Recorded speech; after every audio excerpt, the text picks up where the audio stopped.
اس کے پیچھے کمرہ اور اس کو بڑے موٹے تالے لگائے جاتے تھے، اور فلسفہ یہ تھا کہ ایک تالا توڑے گا کوئی تو جب تک سپاہی آ جائیں گے، اور اگر اس کے توڑنے تک نہ آئے تو دوسرے کے توڑنے تک آ جائیں گے، اور اس کے توڑنے تک نہ آئے تو ساتویں تک تو آئے جائیں گے۔ یہ ان لوگوں کا نفسیاتی معاملہ تھا، سوچ تھی۔ 7 کمروں میں مکفل کر کے نہ وہ نکلی تو حضرت سلیمان علیہ السلام کہنے لگے بھئی مجھے اس کا تخت چاہیے اس کے آنے سے پہلے۔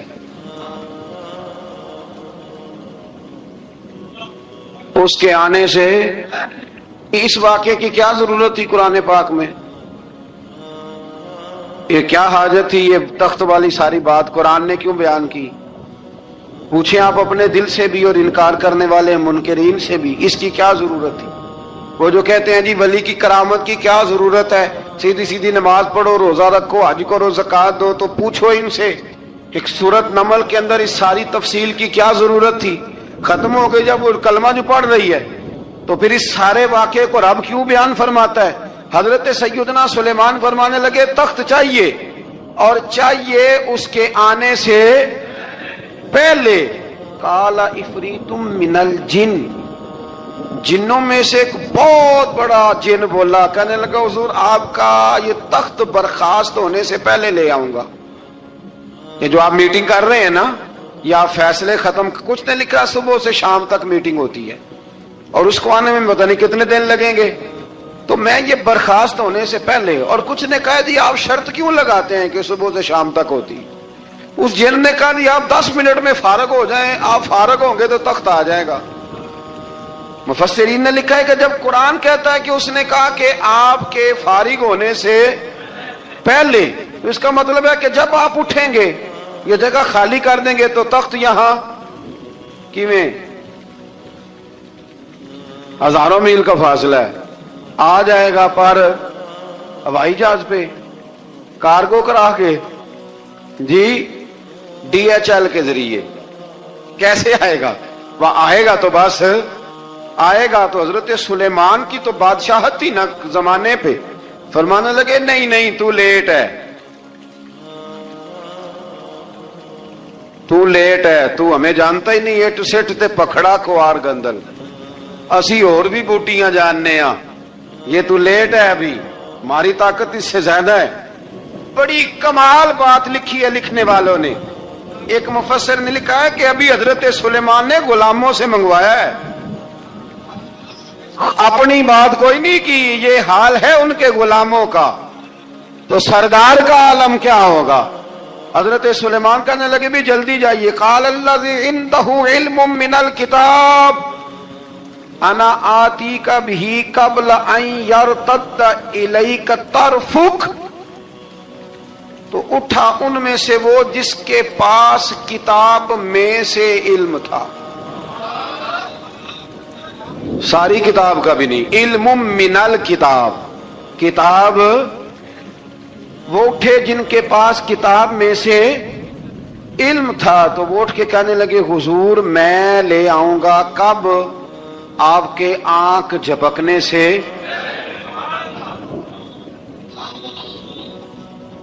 آنکھ جھپکنے سے، بندہ تھا جن تھا، جن کی تو بات مانی نہیں انہوں نے، کیا کہا؟ آنکھ جھپکنے سے، میں آنکھ جھپکنے سے پہلے لے آؤں گا۔ تو حضرت سلیمان کہنے لگے تو ٹھیک ہے چل لا، پھر لا، پھر آنکھ جھپکنے سے بڑے ہی نہیں، پھر غصہ نہیں آتا ان پہ، پھر غصہ نہیں آتا۔ میرے شیخ کامل، مرشد اکمل، شیخ بحر و بار، حضور غوث پاک جیلانی، حضرت غوث اعظم یوں کر کے شاگردوں کو، مریدوں کو سبق پڑھا رہے تھے، پڑھاتے پڑھاتے ہاتھ آگے کیا، اور جب ہاتھ واپس آیا تو بھیگ گیا تھا سارا۔ تو شاگرد کہنے لگے حضور یہ کیا ہے؟ فرمایا تمہیں نہیں سمجھ آئے گی، چھوڑو تمہارے والی بات نہیں، خاصاں دی گل آما آگے نہیں مناسب کرنی، رہنے دو تم۔ کچھ وقت گزرا تو کچھ لوگ آ گئے، ابھی کلاس ختم نہیں ہوئی تھی، کپڑے بھیگے ہوئے ہو، وہ شاگرد پہلے ہی منتظر تھے، کہا تمہیں کیا ہوا؟ کہنے لگے دریا میں جا رہے تھے، اچانک ہچکولے آنے لگے، تو ہم نے کوئی کسی بے عمل کا بازو تو نہیں نہ تھاما، ہم غوث اعظم کے ماننے والے ہیں، تو دریا میں کہا یا شیخ عبد القادر جیلانی شیئن للہ، اللہ کے راستے میں مدد کرو. تو کہنے لگے بس ایک ہاتھ ہی آیا ہے، اور یوں کشتی کھینچ کے باہر نکالی ہے. تو اب وہ شاگرد سارے چپ کر گئے، کہنے لگے جواب کیوں نہیں دیتے؟ انہوں نے کہا تم نے ہاتھ دیکھا ہے پہنچتا ہوا، اور ہم نے ہاتھ دیکھا یہاں سے جاتا ہوا. تم نے پہنچتا ہوا دیکھا ہے، تو ہم نے حضرت بہاؤالحق نقش بند بخاری، ان کی ایک مریدنی تھی، اوپر چبارے پہ کسی نے اس کی عزت پہ ہاتھ ڈالا، چبارے پہ اوپر والی منزل پہ. اس مریدنی نے اپنی عزت بچانے کے لیے چھلانگ لگا دی. جب وہ نیچے گر رہی تھی تو حضرت بہاؤالحق نقش بند بخاری پہنچ گئے. نیچے کوئی ایسا بندوبست کر دیا، کوئی چارپائی بچھا دی، کوئی ایسا جس پہ وہ آ کے آرام سے گری اور بچ گئی. حضرت صاحب کی طرف دیکھ کے کہنے لگی حضور آپ کب آئے؟ فرمانے لگے پتر جب تو چبارے سے چلی تھی تب میں بخارے سے چلا تھا. جب تو چبارے سے چلی تھی نا تب میں بخارے سے چلا تھا، اور تیرے نیچے آنے تک میں بھی پہنچ گیا ہوں. میں بھی مالیدہ کم راکھی کرنا، پھل کچے ہون یا پکے، اے پیر مریداں دے سر تے ہی رہندا ہے. اے جھوٹے ہون یا سچے، یہ پکی غلامی کریں یا کچی کریں، پیر کی بھی مجبوری ہوتی ہے. کیا کریں، پیر مریداں دے سر تے ہی رہندا ہے. اے جھوٹے ہون یا سچے، کیا کیا جا سکتا ہے؟ لیکن نا نافرمان بیٹے کا بھی تو جائیداد میں حصہ ہوتا ہے نا. نافرمان بھی ہو تو جائیداد میں حصہ، تو چلو باپ ناراض رہے گا تو اللہ ناراض رہے گا، بات الگ ہے، پر جائیداد کا حقدار تو ہے نا، چاہے نافرمان ہی ہے. پیر مریداں دے سر تے ہی رہندا ہے. اے جھوٹے ہون یا. پھر وہ تخت آ گیا، حضرت سلیمان سے پوچھا یہ کیا ہے؟ قال ھذا من فضل ربی. فرمانے لگے کچھ بھی نہیں. حضرت سلیمان کہنے لگے یہ میرے رب کا فضل ہے. شاید سب مفسرین نے بڑی بڑی باتیں کی ہوں، پر یہاں ایک قاضی ثناء اللہ پانی پتی رحمت اللہ علیہ کا فقرہ میں پڑھ رہا تھا، بڑا مزہ آ رہا تھا. قاضی صاحب فرمانے لگے اس آیت پہ، قاضی صاحب کہتے ہیں جن پر نرا فضل تھا، ھذا من فضل ربی، نرا فضل. فرمایا ان کی تو اتنی طاقت ہے کہ وہ ہزاروں میل دور سے 80 گز لمبا 80 گز چوڑا تخت آنکھ جھپکنے سے پہلے لے آتے ہیں، اور جن کے بارے میں اللہ فرماتے ہیں بشر المؤمنین بِأَنَّ لَهُم مِّنَ اللَّهِ فَضْلًا كَبِيرًا. فرمایا محبوب اپنے غلاموں کو خوشخبری دے دیں، باقیوں پہ نرا فضل تھا، ان پر تو فضل کبیر ہے، ان پر تو بڑا ہی فضل ہے اللہ کا. تو فرمایا جن پر فضل کبیر ہو، ایک نہیں، اس پر میں بڑے دلائل دے سکتا ہوں. کرامات اولیاء پر میں بڑے ہی دلائل دے سکتا ہوں، بڑے. غوث اعظم رضی اللہ تعالیٰ عنہ کے بعد بادشاہ آیا تو کہنے لگا پیر تب مانوں گا جب سیب کھلائیں گے. سیب کا موسم ہی نہیں تھا. تو حضرت صاحب آتے ہی اسے کہنے لگے اب تو میری ولایت کو سیبوں پہ تو نہ تول، اب سیب کھلائے تو ولی یا نہ کھلائے تو ولی کوئی نہیں، یہ تو اب میری ولایت کو سیبوں پہ تو نہ تول. تو حضرت صاحب نے یوں ہاتھ اٹھایا تو اللہ نے 2 سیب عطا فرمائے. تو وہاں جملہ ہے حضور غوث اعظم کا، فرمانے لگے اگر اللہ حضرت مریم سلام اللہ جو بنی اسرائیل کی ولیہ ہیں، ولی ہے نا، وہ نبی تو نہیں نا، عورت نبی نہیں ہو سکتی. فرمایا اگر اللہ انہیں بغیر موسم کے پھل دے سکتا ہے، میں تو محمد عربی کا نوکر ہوں. فرمایا اب نہ 2 سیب آئے تھے. تو وہ کہنے لگا میرے تو دل میں 1 سیب تھا نا، تو حضور غوث اعظم نے نا 1 سیب مجھے دیا، 1 میں نے کھایا تو 1 غوث پاک کھانے لگے. کہتے ہیں میں نے وہ منہ میں رکھا، ذرا ترش تھا، تو میرے چہرے کا وہ رنگ دیکھ کے نا، اثر دیکھ کے کہ تلخی محسوس، تو غوث اعظم کہنے لگے میرے والا کھا. تو 1 انہوں نے کاٹ کے ٹکڑا دیا، کہتے کھایا تو بڑا میٹھا تھا. تو میں نے کہا حضور آئے تو دونوں ہی غیب سے، آپ کے والا میٹھا ہے میرے والا کڑوا ہے. تو آپ فرمانے لگے آئے تو دونوں غیب سے تھے، پر ایک کو ذرا ظالم کے ہاتھ لگ گئے ہیں نا، اس کو تنبیہ بھی کر دی کہ ظلم سے باز آ جا، تنبیہ بھی کر دی. پر میں ہاتھ ظالم کے لگے اس لیے ترش ہو گیا، سیانا بن. 1 نہیں 20 درجنوں. لیکن پتہ نہیں کیوں لوگ اڑ گئے، پتہ نہیں کیوں کڑ کے آ گئے. کرامت اولیاء کے معاملے میں بالکل، اور پھر کسی حدیث میں یہ نہیں آیا کہ اس زمانے میں ولی ہوں گے تو اس زمانے میں ولی نہیں ہوں گے. حضور نے فرمایا میری امت کبھی گمراہی پر جمع نہیں ہوگی. اقبال کہتے ہیں اولیاء کیا ہوتے ہیں؟ اولیاء کیا ہیں؟ جواسیس القلوب، اقبال کہتا ہے ولی کا بہت بڑا ولی تم نے دیکھنا ہو تو اسے دیکھو جو تیرے دل کا جاسوس ہے. چلو یہ مشکل بات ہے، میں نہیں چھیڑتا، لیکن جو تیرے وہ جاسوسی کرتا ہے، پر کرتا ہے تیرے دل کی، وہ تیرے دل کا جاسوس ہوتا ہے ولی. اور اس پر حضور کی حدیث ہے، فرمایا اس کی فراست قلبی سے ڈر، یہ اللہ کے نور سے دیکھتا ہے. ڈر اس کی فراست قلبی سے. اللہ توفیق عطا فرمائے. 12 اس ولی کا نام تھا آصف بن برخیہ. آصف بن برخیہ جی حضرت سلیمان کے وزیر تھے. وہ آئی ملکہ بلقیس، اور جب وہ آئی نا تو اس نے دیکھا کہ یہ تو آگے سامنے حضرت سلیمان بیٹھے ہیں، اور جو رستہ ہے نا درمیان میں وہ فرش ہے کہ دریا ہے سمجھ نہیں آ رہی. تو اس نے نا اپنا یوں کر کے اوپر کپڑا اٹھانا شروع کر دیا کہ نیچے پانی ہے. تو حضرت سلیمان کہنے لگے چلتی آ، نیچے کچھ بھی نہیں. اس نے پیر رکھا، نیچے مچھلیاں بھی تیرتی جا رہی تھی. حضرت سلیمان علیہ الصلوۃ والسلام، آج بھی اللہ نے توفیق دی ہے نا، لوگوں نے اس طرح کی تعمیرات بعد میں کی ہیں، لیکن اس کے موجد، اس کے پہلے بنانے والے حضرت سلیمان ہیں اللہ کی دی ہوئی توفیق سے. تو وہ ملکہ آپ کے پاس آئی، پھر وہ آپ کی فرما بردار ہو گئی. اور بعد مفسرین نے یہ لکھا ہے کہ اس نے جب کلمہ پڑھا تو پھر اس کا نکاح بھی حضرت سلیمان سے ہوا. حضرت سیدنا لقمان اپنے بیٹے کو نصیحت کرتے ہیں، اور قرآن مجید نے سورہ لقمان کے اندر آپ کی ان نصیحتوں کا ذکر فرمایا ہے. اللہ کریم نے ارشاد فرمایا کہ حضرت لقمان ان کی جو بات انہوں نے اپنے بیٹے کے ساتھ کی، فرمایا وَلَا تُصَعِّرْ خَدَّكَ لِلنَّاسِ، اے میرے بیٹے لوگوں کے ساتھ اپنے رخ کو نہ پھیرا کر، غرور کے ساتھ اپنے لب و لہجے کو پھیر نہ لیا کر لوگوں کی طرف سے. اور وَلَا تَمْشِي فِي الْأَرْضِ مَرَحًا، اور زمین پر اکڑ اکڑ کے نہ چلا کر. تکبر کے ساتھ اپنے لب و لہجے کو لوگوں سے پھیر نہ لیا کر، اور زمین پر اکڑ کے بھی نہ چلا کر.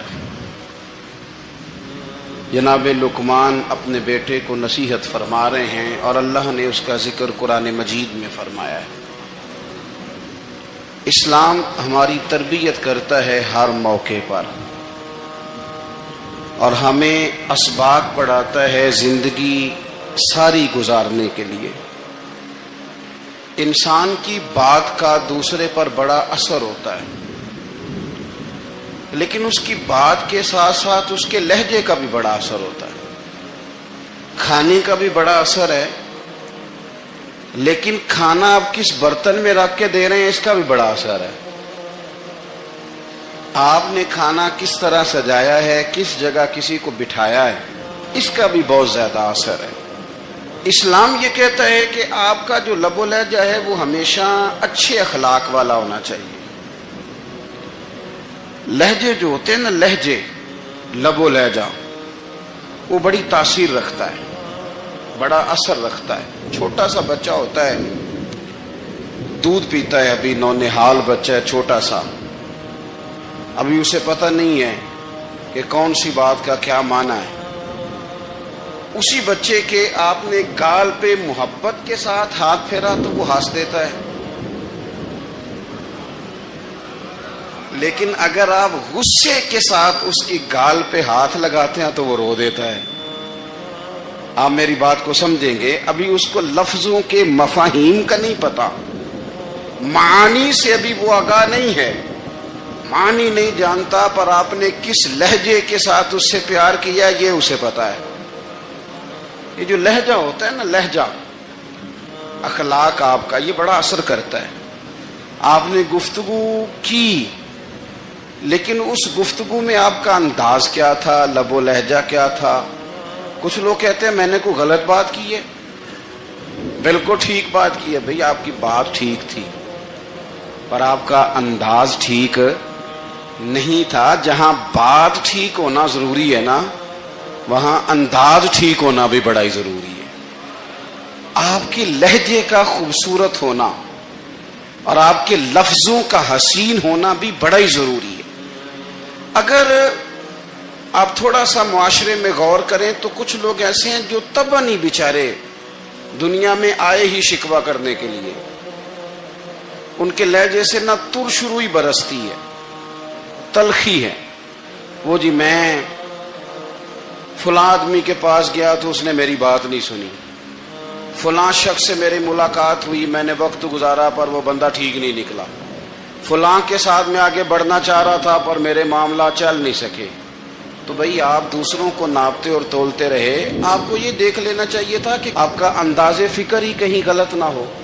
لہجے، اخلاق، یہ آپ کے لفظوں سے بھی زیادہ اثر بعض اوقات رکھتے ہیں. کسی نے کہا تھا کہ میرے لہجے میں غرور آیا تھا، اس کو حق تھا کہ شکایت کرتا تھا. میرے لہجے میں کچھ ایسا کہ جس پہ وہ بیچارہ پریشان ہو گیا، اب اس کا حق بنتا تھا وہ اس پہ شکایت کرتا.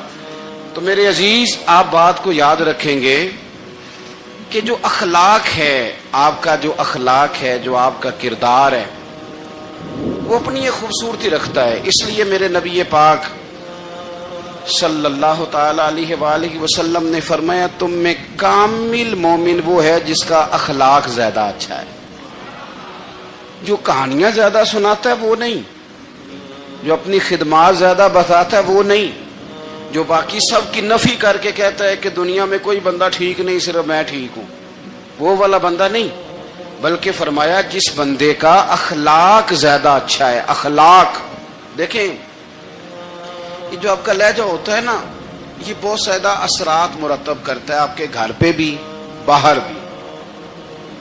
آپ اگر اپنی گفتگو میں باڈی لینگویج کو تھوڑا سا اچھا رکھیں، کچھ لوگ ایسے ہوتے ہیں جو بات بڑی صحیح کرتے ہیں پر کچھ زیادہ ہی باتیں کرتے ہیں، تو وہ زیادہ باتیں کرنے کی وجہ سے ان کی جو صحیح باتیں ہوتی ہیں ان کا بھی وزن خراب ہو جاتا ہے، کیونکہ وہ زیادہ باتیں کرتے ہیں، ہر وقت بولتے ہیں، ہر وقت بات کرتے ہیں. تو جب وہ ٹھیک بات بھی کر رہے ہوں تب بھی ان کی بات کا لوگ اثر قبول نہیں کرتے. لیکن اگر ان کا لہجہ باوقار ہو، بات وہ تھوڑی کریں پر جتنی کریں ذرا سونی کر کے کریں، گفتگو میں خود بخود اثر پیدا ہو جائے گا، بات اچھی لگے گی. اخلاقی رویے اگر لوگوں کے زیادہ اچھے ہو جائیں، ایک تو مسکرانے کا بل کوئی نہیں آتا، اس کے پیسے کوئی نہیں لگتے، اور یہ بھی شکر ہے ابھی تک اس پر ٹیکس بھی کوئی نہیں، یہ بھی مقام تشکر ہے. تو اگر آپ بات کریں اور اس میں تھوڑی سی مٹھاس پیدا کر لیں، آپ تھوڑی سی بات میں نا مٹھاس. میرے ایک کلاس فیلو ہیں، تو وہ تقریر کر رہے تھے اور میں سن رہا تھا، تو مجھے بعد میں کہنے لگے آپ تبصرہ کریں میں نے کیسی تقریر کی ہے. یہ ہوتا ہے نا جی، بعض اوقات دوست بیٹھتے ہیں بے تکلف تو کئی دفعہ کچھ باتیں ایسی ایک دوسرے کے ساتھ کرتے ہیں. تو مجھے کہنے لگے آپ بتائیں کہ میں بات کر رہا تھا تو کیسی تھی. تو میں نے کہا جب آپ بات کر رہے تھے تو میں ڈر رہا تھا، مجھے لگ رہا تھا کہیں آپ لڑ نہ پڑیں. بھئی آپ اطمینان سے بات کریں، آپ تسلی سے بات کریں، آپ خندہ پیشانی کے ساتھ بات کریں. میرے نبی پاک صلی اللہ تعالی علیہ وسلم نے فرمایا، مسلم شریف کی حدیث ہے، حضور فرماتے ہیں نیکی کو کبھی چھوٹا نہیں سمجھنا، نیکی کو حقیر نہیں سمجھنا. کچھ نہ ہو سکے تو اپنے بھائی سے مسکرا کے بات ہی کر لیا کرو. بات کرو تو تمہارے لہجے میں ترش روئی نہ ہو. بعض اوقات آپ تلخ بات کرتے ہیں، آپ کا لہجہ تلخ ہوتا ہے تو آپ کی صحیح بات بھی قبول نہیں کی جاتی.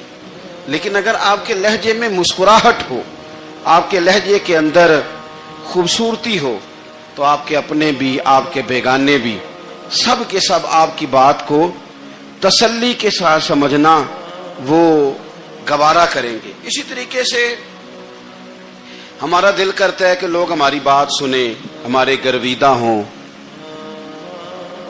ہم جو پیغام دینا چاہتے ہیں وہ پیغام لوگ اچھے طریقے سے قبول کریں، اس پر لوگوں کی توجہ زیادہ ہو، یہ ہمارا شوق ہوتا ہے. اور دنیا میں اب تو فیمس ہونے کا شوق بڑا بڑھ گیا ہے، اب بڑا بڑھ گیا ہے. اب تو لوگوں کو نا شاید لوگ مقبولیت اسی کا نام لیتے ہیں کہ میرے اتنے لائکس ہیں، اتنے فالوور ہیں، اتنے سارے لوگ ہیں تو شاید میں بڑا مقبول ہوں. یاد رکھنا، قابلیت سے زیادہ قبولیت ضروری ہوتی ہے. فالوور کیا کریں گے اگر رب بھی راضی نہ ہوا تو؟ لائکس کیا کریں گے؟ اگر تو قبول ہو جائے تو پھر چلو کسی لائس کا بھی فائدہ ہے، کسی فالوور کا بھی، اور اگر قبول نہ ہو تو پھر کوئی فائدہ جنوں پریتم اپنا آنکھ ہی نہ وہ اجے سہاگن ہو ہی نہیں، تو جب وہ قبول کر لے پھر تو بڑی بات ہے، اور اگر قبولیت نہ ہو تو پھر بڑے بڑے مجمع بھی کوئی فائدہ نہیں دیتے۔ ہماری خواہش ہوتی ہے کہ لوگ ہمیں جانیں، لوگ ہمیں پہچانیں، ہمارا بڑا نام ہو، ہمارا بڑا ذکر ہو، ہمارے بڑے تذکرے ہوں۔ تو میرے نبی پاک صلی اللہ تعالی علیہ وسلم نے ارشاد فرمایا، حضرت ابو ہریرہ رضی اللہ تعالی عنہ روایت کرتے ہیں، حضور فرمانے لگے، تم مال کے ذریعے لوگوں کو اپنا گرویدہ نہیں بنا سکتے، پیسے دے کے لوگوں کو پیچھے نہیں لگا سکتے، کتنے کو دو گے؟ لیکن نا پیسوں سے تو بندے کا لالچ شروع ہو جاتا ہے، ایک دفعہ دیں، پھر دوسری دفعہ دیں، پھر تیسری دفعہ دیں، روز دیں گے تو بندہ راضی ہوگا، اور اگر آپ نے 99 دفعہ دیا، ایک دفعہ نہیں دیا تو وہ ناراض ہو جاتا ہے، تو کتنا کو لالچ پورا کریں گے؟ تو حبیب پاک علیہ الصلوۃ والسلام فرمانے لگے، تم پیسے دے کے لوگوں کو اپنا گرویدہ نہیں کر سکتے، ہاں خندہ پیشانی سے، حسن اخلاق سے ملو گے تو لوگ تمہارے گرویدہ ہو جائیں گے۔ تمہارا اخلاق، تمہاری خندہ پیشانی، تمہارا اچھا کردار، یہ لوگوں کو گرویدہ کر سکتا ہے، مال و دولت سے لوگ گرویدہ نہیں ہوتے۔ تو ہمارا وہ جو روزمرہ کا لوگوں کے ساتھ تعلق ہے، لب و لہجہ، میں نے دیکھا ہے بہت سارے لوگ ایسے ہیں جن کے ساتھ لوگ آنا جانا، ملنا بیٹھنا آہستہ آہستہ چھوڑ دیتے ہیں، اور وہ کس لیے چھوڑ دیتے ہیں؟ وہ ان کے رویے کی وجہ سے چھوڑ دیتے ہیں، ان کے انداز فکر کی وجہ سے چھوڑ دیتے ہیں، ان کے شکووں کی وجہ سے چھوڑ دیتے ہیں۔ مزاج ہوتا ہے نا ہمارا کہ ہمیں شوق ہوتا ہے تعلق زیادہ لوگوں کے ساتھ ہو، اور پھر یہ بھی شرط ہوتی ہے کہ میں جس کے پاس جاؤں وہ مجھے یہی کہے کہ تو میرے ساتھ ہی پیار کر۔ ایک صاحب مجھ سے کہنے لگے کہ یہ میں محفل کراتا ہوں، آپ بھی تشریف لائیں، اور میں 20 علماء کو بلا چکا ہوں، اور بڑے بڑے نامور نام انہوں نے میرے سامنے لیے۔ میں نے ان سے پوچھا کہ جو نام آپ نے لیے ہیں اور آپ کی تصویریں بھی ساتھ ہیں، میں الحمدللہ تسلیم کر گیا ہوں آپ کی بات کو، لیکن سوال میرا یہ تھا کہ کیا آپ نماز بھی پڑھتے ہیں؟ 21 علماء کو آپ نے بلایا یا 20 کو بلایا اور بڑے بڑوں کو بلایا، اور مجھے بھی آپ دعوت پیش کر رہے ہیں، تو نمازی بھی آپ ہیں، نمازی بھی ہیں؟ کہنے لگے آپ دعا کریں میں نماز پڑھنا شروع کر دوں۔ میں نے ان سے کہا خدا کے بندے، اب اگر تو کسی اور کو بتائے گا کہ 20 اتنے بڑے لوگوں سے میرا تعلق اور پڑھتا میں نماز بھی نہیں، تو لوگ کیا سوچیں گے کہ 21 مولوی مل کے بھی ایک بندے کو نمازی نہیں بنا سکے۔ تو آپ اپنے لب و لہجے سے صرف باتوں سے گرویدہ کسی کو کر لیں گے؟ آپ یہ دیکھیں کہ اخلاق کس طرح کا ہے، لہجہ کس طرح کا ہے، آپ کی بات کرنے کا انداز کتنا حسین ہے، اس لفظ کے اندر حسن کتنا زیادہ ہے۔ نبی پاک صلی اللہ علیہ وسلم بھی تبلیغ فرماتے، ہم بھی تبلیغ کرتے ہیں، میں اور آپ جب تبلیغ کرتے ہیں تو اس تبلیغ کے اندر شکوہ ہوتا ہے اور تنقید ہوتی ہے، اور بعض جگہ میں نے یہ بھی دیکھا ہے کہ طنز ہوتا ہے، طنز۔ ہم دوسرے کو دین کی دعوت رہے ہیں، لیکن ہمارے لب و لہجے سے طنز اور تش روئی چھلکتی ہے، تو دولت کے پیچھے لگ گیا ہے، تو بالکل جاہل ہے، تو بالکل تیرے خاندان میں سے بھی کوئی نہیں ادھر آتا۔ آپ طنز کر رہے ہیں، آپ دعوت دین نہیں دے رہے۔ دعوت دین تو گلدستے میں رکھ کے پیش کی جاتی ہے، اس کی تو ایک خوبصورتی ہے، اس کا تو ایک حسن ہے، اس کی تو اپنی ایک جاذبیت ہے، اس کی اپنی ایک نورانیت ہے۔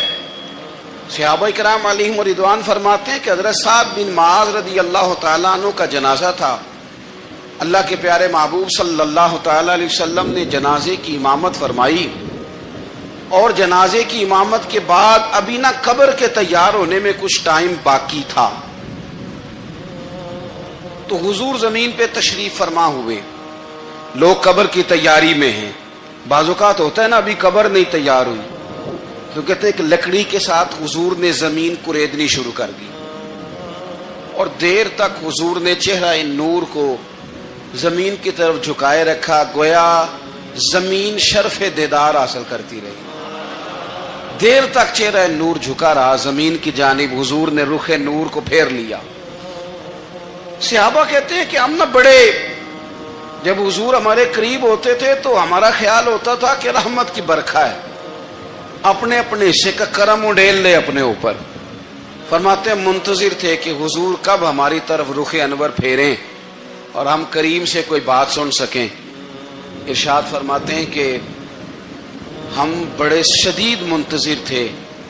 دیر کے بعد نبی پاک علیہ الصلوۃ والسلام نے چہرہ انور اٹھایا، دیر کے بعد چہرہ انور اٹھایا۔ یہ دیکھیں تبلیغ ہو رہی ہے، اور جب حضور نے چہرہ انور اٹھایا تو آنکھوں میں آنسو تھے،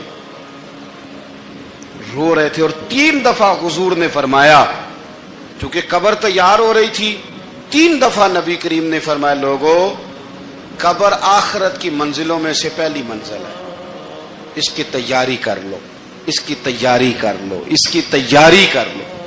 3 دفعہ حضور نے یہ جملے دہرائے۔ کیوں؟ ایک میں تبلیغ کرتا ہوں اور اس میں نہ درد ہے، نہ رونا ہے، نہ وہ لب و لہجہ ہے۔ ایک حضور دعوت دے رہے ہیں قبر کی تیاری کی، لیکن اس میں آنسو ہیں، اس میں خاص رغبت ہے غلاموں کے لیے۔ تو اپنی زندگی کے اندر جو ہمارا انداز تکلم ہے، ہمارا انداز گفتگو ہے، میں کہا کرتا ہوں کہ ہم نا دین کے لیے جب کلام کر رہے ہوتے ہیں تو شدت ہوتی ہے ہمارے جملوں کے اندر، بعض مقامات شدت کے ہوتے ہیں۔ آپ جہاد کی بات کر رہے ہیں، ناموس رسالت کی بات کر رہے ہیں، تو کسی جگہ آپ کے لب و لہجے کے اندر شدت کا ہو جانا برا نہیں ہے، بلکہ وہ اچھا ہے۔ لیکن میرے عزیز، ہر وقت ہی کچھ لوگ تلخ ہیں، انہیں کسی وقت بھی آپ ان سے ملاقات کر لیں وہ لوگ آپ کو پریشان ہی نظر آئیں گے۔ حضرت سیدنا عبداللہ ابن عمر رضی اللہ تعالیٰ عنہ روایت کرتے ہیں کہ نبی پاک صلی اللہ تعالیٰ علیہ وآلہ وسلم نے ارشاد فرمایا کہ جنت میں ایسے بھی کمرے ہوں گے، جنت میں کچھ ایسے کمرے، کچھ ایسے مکانات بھی ہوں گے کہ باہر کھڑے ہوں گے تو اندر نظر آئے گا، اور اندر کھڑے ہوں گے تو باہر نظر آئے گا۔ یعنی ایک تو تم آئینے لگاتے ہو نا، وہ دیواریں اتنی شفاف ہوں گی کہ اندر باہر سے ان کا حسن دکھائی دے گا۔ حضرت سیدنا مالک اشعری رضی اللہ تعالیٰ عنہ بیٹھے تھے، کہتے ہیں میں نے فوراً عرض کی حضور وہ ملیں گے کس کو؟ وہ جو اتنے حسین گھر ہوں گے کہ دیواریں ہی شیشے کی محسوس ہوں گی، اندر باہر سے حسن کے جلوے دکھائی دیں گے، حضور وہ ملیں گے کسے؟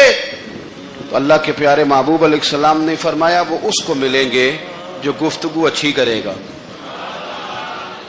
جو گفتگو اچھی کرے گا، لب و لہجہ اخلاق والا ہوگا، گفتگو اچھی کرے گا، لوگوں کو کھانا کھلائے گا، اور جب لوگ سو رہے ہوں گے تو وہ اٹھ کے اپنے رب کی عبادت کرے گا۔ اس شخص کو وہ مکانات ملیں گے جن کی دیواریں آئینے کی مانند ہوں گی، جن کا حسن تازہ ہوگا، جن کو اللہ تبارک و تعالیٰ نے اپنے فضل سے مزین کیا ہوگا، سنوارا ہوگا۔ ہم اگر تھوڑی سی توجہ کریں نا، کئی دفعہ وقت گزر جاتا ہے، لہجہ نہیں بھولتا، لہجہ یاد رہتا ہے۔ آپ تو 2 منٹ کے لیے غصے میں تھے نا، تو آپ نے کوئی بات کر دی کسی غریب کو، کسی شخص کو، آپ غصے میں تھے، آپ نے کہہ دیا، اس بیچارے نے سن لیا، لیکن وہ باتیں اسے سونے نہیں دیتی، بار بار یاد آتی۔ کوئی آپ کے ساتھ تلخ کلام کر دے نا، کبھی تلخ گفتگو کر دے، بندہ جب سامنے آتا ہے وہ باتیں یاد آ جاتی ہیں، تکلیف ہوتی ہے، اور وقت گزر جاتا ہے۔ لڑائیاں ہمیشہ چل نہیں سکتی، لڑائی کتنی دیر کی ہوتی ہے؟ 1 دن کی، 2 دن کی۔ قتل بھی ہوں تو اگر قاتل کو پھانسی بھی ہو جائے تو پھانسی کے بعد بالآخر لڑائی تو ختم ہو ہی گئی نا۔ لڑائی ہمیشہ چلتی، تلخی ہمیشہ چل سکتی نہیں۔ تلخی روٹین میں چلنے والا سکہ، کوئی سکے روٹین میں چلتے وقتی ہوتے، یہ جو غصے کا لب و لہجہ ہے، تلخی کا سکہ، یہ بھائی روٹین میں نہیں چلتا، اس نے ایک نہ ایک دن ختم ہو جانا ہے۔ روٹین میں پیار ہی چلتا ہے، حضرت جابر ابن عبداللہ کہتے ہیں حضور پہلے دن مدینہ منورہ آئے، میں زیارت کے لیے گیا تو میں نے مسکراتے دیکھا، 10 سال میں دیدار کرتا رہا، اور وصال سے چند دن پہلے بھی میں نے زیارت کی تو مدینے والے محبوب کو مسکراتے ہوئے ہی دیکھا ہے۔ یہ جو آپ کا لب و لہجہ ہے نا، اخلاق والا، حسن والا، مسکرانے والا، یہ لب و لہجہ نا ذرا لمبا چلتا ہے، یہ روٹین ہے، یہ روز چلے گا۔ یہ سکہ وہ ہے جو رائج الوقت رہتا ہے، یہ کبھی بھی ختم ہونے والا یہ خزانہ ہے۔ تو یہ جو آپ کا تلخ لب و لہجہ ہے یہ روٹین نہیں۔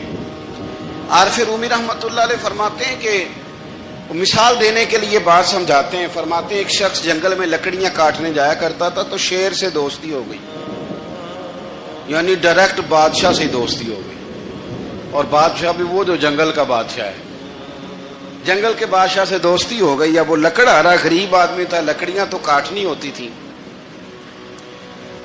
تو وہ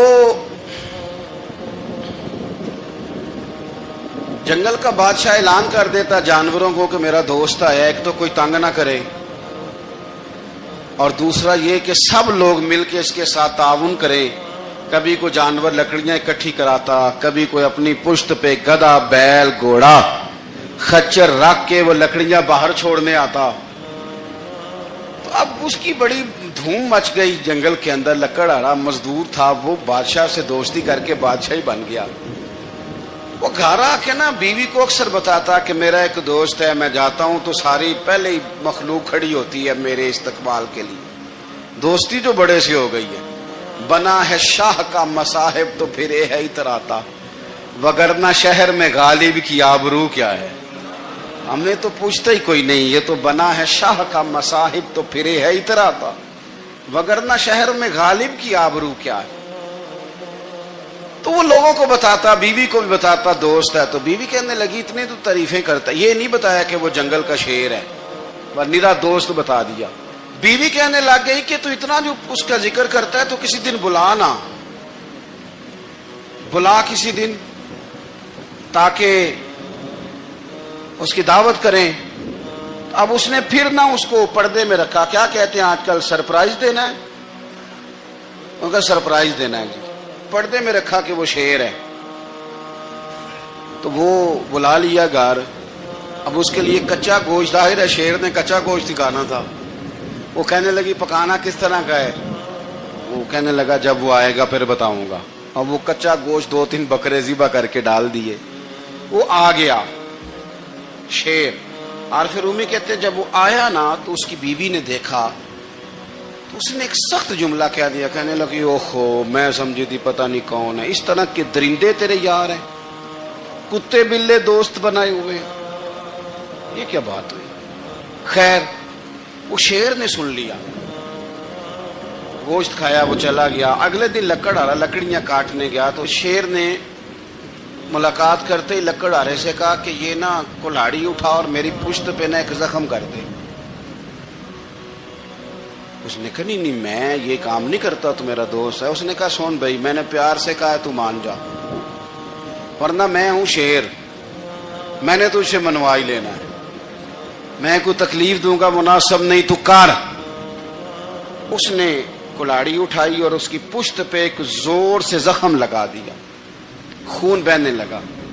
اس نے کہا تو نے آج کے بعد آنا ہے، لکڑیاں کاٹنی ہے، تجھے کوئی کچھ نہیں کہے گا، بس یہ ایک حکمت تھی جو میں نے کیا ہے۔ قصہ مختصر، وہ آتا رہا، لکڑیاں ملتی رہی، خدمت بھی ہوتی رہی، 6-8 ماہ گزر گئے۔ ایک دن شیر اس سے کہنے لگا یہ میرے ذرا بال اٹھا کے دیکھ، وہ جو تو نے زخم لگایا تھا وہ کہاں پہ ہے؟ اس نے وہ بال اٹھا کے دیکھا تو زخم ملا ہی نہیں، کئی جگہ پہ ٹٹولا کا، یار یہاں تھا یہاں تھا یہاں تھا۔ شیر نے پھر کیا کمال ہی جملہ کہا، اس نے کہا کہ وہ جو کلاڑی کا زخم تو نے لگایا تھا نا وہ مکمل ہو گیا، لیکن تیری بیوی کا جو لہجہ تھا اور اس کی جو تلخی تھی وہ آج تک میرے ذہن میں موجود ہے، وہ ابھی بھی مجھے تکلیف دیتی ہے۔ وہ بات سوچتا ہوں مجھے اس نے درندہ کہا، اس نے میرے بارے میں اتنے کچے اور کمزور اور سخت جملے کہے، تو وہ بات مجھے بھولتی، وہ آج بھی میرے ذہن میں اسی طرح گونجتی ہے تلخ جملے جو اس نے کہے اور خوفناک جو انداز اس نے اختیار کیا، وہ بات مجھے کبھی بھی بھولتی۔ تو آپ کے لفظ لوگوں کو بھول جاتے ہیں پر لہجہ یاد رہتا ہے۔ اگر ہم اپنے لہجے پر تھوڑی توجہ ہی کر لیں